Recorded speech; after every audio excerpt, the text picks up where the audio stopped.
WXCO 98.9, Wausau's real news and great conversation. Here's your Daily News Roundup.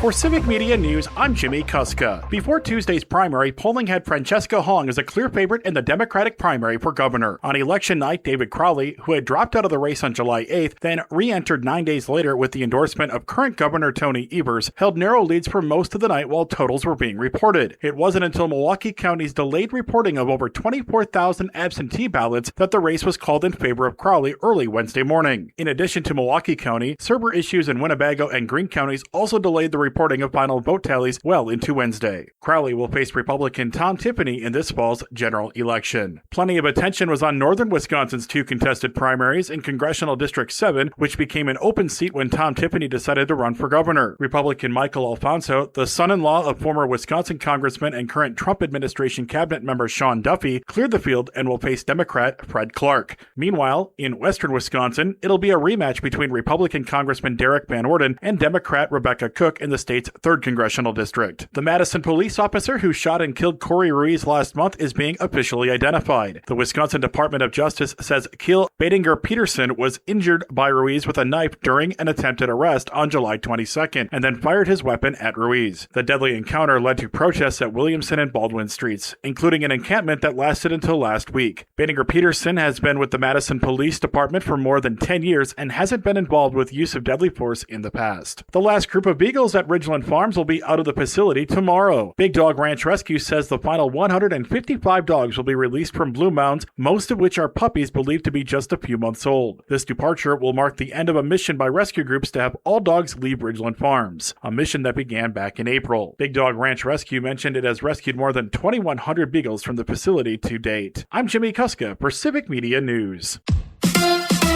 A bad night for the crew. Hi, I'm Mike Clemens with sports. Baseball, the Brewers will try to avoid the sweep in San Diego after getting clobbered last night 11-2. Kyle Harrison in one of his worst outings, giving up 8 runs on 10 hits, including 3 home runs. The Brewers wrapping up the series before heading to L.A. tomorrow to play the Dodgers. NFL, Packers head coach Matt LaFleur says he's thinking about playing Jordan Love some tomorrow night against the Steelers. It was a year ago that Love played the Jets in a preseason game and ended up needing surgery to repair a torn ligament in his thumb. Obviously, what happened last year sucked. It was very tough. I'm glad the timeline was what it was, and I was able to be good for week 1, but definitely one of those things that you got to take into consideration going into preseason and everything. So I think the plan is to play some limited role this week, see how it goes going forward. But that's always, something that you just got to be smart when you're out there, trying to avoid taking hits, things like that. But, it is football. That's Packers quarterback Jordan Love with Sports on Mike Clemens. Partly to mostly cloudy today with a slight chance of an isolated shower or thunderstorm this afternoon. 84 tonight, mostly cloudy. Will drop to the upper 50s to low 60s. Tomorrow, partly cloudy.